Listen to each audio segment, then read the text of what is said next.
बच्चों, क्लास 11 में केमिस्ट्री के फर्स्ट पार्ट में हमारा पार्ट चल रहा था परमाणु संरचना। उसमें आधुनिक परमाणु संरचना में हमने आपको बताया था।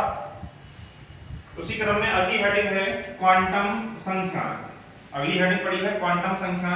तो सुन ले, इसकी परिभाषा क्या होती है क्वांटम संख्याओं की, कि वे संख्याएं जो किसी परमाणु में उपस्थित इलेक्ट्रॉन की ऊर्जा और स्थिति का वर्णन करती हैं। वे क्वांटम संख्याएं जो किसी परमाणु में उपस्थित इलेक्ट्रॉन की ऊर्जा और स्थिति का वर्णन करती हैं, क्वांटम संख्याएं कहलाती हैं। किसका? ऊर्जा, स्थिति,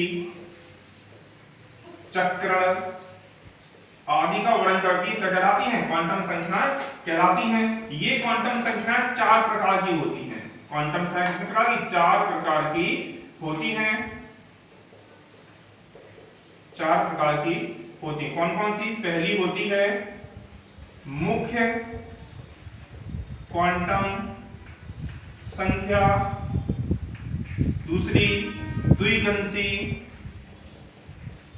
क्वांटम संख्या, तीसरी चुंबकीय क्वांटम संख्या, चुंबकीय क्वांटम संख्या, और चौथी होती है चक्रण क्वांटम संख्या। तो सुन लीजिए फिर से कि वे संख्याएं जो किसी परमाणु में उपस्थित इलेक्ट्रॉन की ऊर्जा, स्थिति, चक्रण आदि को दर्शाती हैं, क्वांटम संख्याएं कहलाती हैं। ये 4 प्रकार की होती हैं। मुख्य क्वांटम संख्या, द्विगंशी क्वांटम संख्या, चुंबकीय क्वांटम संख्या, चक्रण क्वांटम संख्या। मुख्य क्वांटम संख्या को स्मॉल n द्वारा प्रदर्शित करते हैं, द्विगंशी को स्मॉल l द्वारा प्रदर्शित करते हैं, चुंबकीय क्वांटम संख्या स्मॉल m द्वारा लिखी जाती है, और चक्रण क्वांटम संख्या स्मॉल s द्वारा प्रदर्शित की जाती है।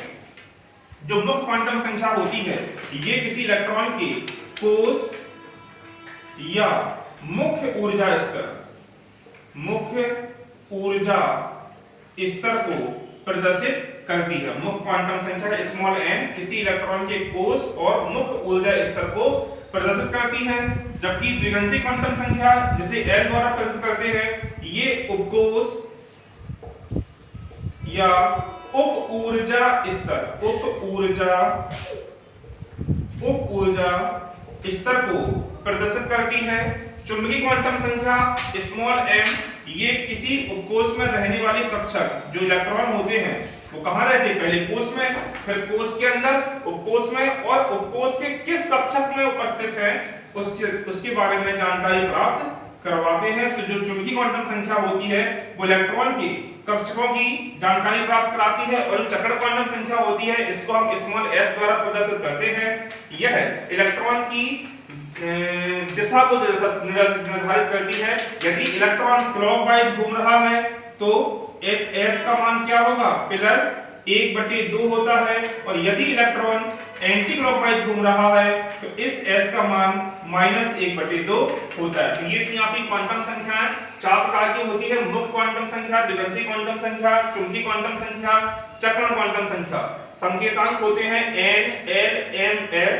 मुख्य क्वांटम संख्या कोष या मुख्य ऊर्जा स्तर को दर्शाती है। द्विगंशी क्वांटम संख्या उपकोष या उप ऊर्जा स्तर को दर्शाती है। चुंबकीय क्वांटम संख्या कक्षक को दर्शाती है, और चक्रण क्वांटम संख्या इलेक्ट्रॉन की दिशा को प्रदर्शित करती है। इसके बाद अगली हेडिंग, अब इन क्वांटम संख्याओं के भाई कुछ मान भी होते हैं। जैसे मुख्य क्वांटम संख्या स्मॉल n है, तो देखें इसका मान हम किस तरह से निकालते हैं। इसके जो मान होते हैं n के संभावित मान, वो एक पूर्णांक संख्या होती है 1 2 3 4 5, कभी भी 0 नहीं हो सकता। मुख्य क्वांटम संख्या का मान कोई पूर्णांक संख्या होती है, जैसे n बराबर 1 2 3 4 5, लेकिन 0 नहीं हो सकता है। जो द्विगंशी क्वांटम संख्या होती है ये मुख्य क्वांटम संख्या के मान पर निर्भर करती है। जैसे मान लो कि n बराबर यदि 1 है तो l के मान कितने होंगे? 0, 1 रहेंगे। इसके 2 मान। द्विगंशी क्वांटम संख्या स्मॉल l के मान जो होते हैं वो मुख्य क्वांटम संख्या स्मॉल n पर निर्भर करते हैं। जो l का मान होता है, l का मान बराबर l के संभावित मान, l के संभावित मान 0, तथा n-1 तक होते हैं। जैसे यहाँ पर n का मान कितना है 1 है, तो इसमें अगर हम 1 रख देंगे तो क्या आ जाएगा 1 - 1, 1 से 1 कैंसिल, तो मान कितना आ जाएगा आपका 0 आ जाएगा। यदि मान लो n बराबर 2 आ गया, मुख्य क्वांटम संख्या का मान दिया हुआ है 2, अब हमें निकालना है l बराबर, तो क्या होता है फॉर्मूला l बराबर n-1, तो इसमें n का मान कितना आया 2 आया था, तो 2 - 1 वाला कितना हो जाएगा 1 हो जाएगा। तो जो l के मान होंगे वो 0, 1 रहेंगे। तो इस तरह से हम l का मान निकाल लेते हैं।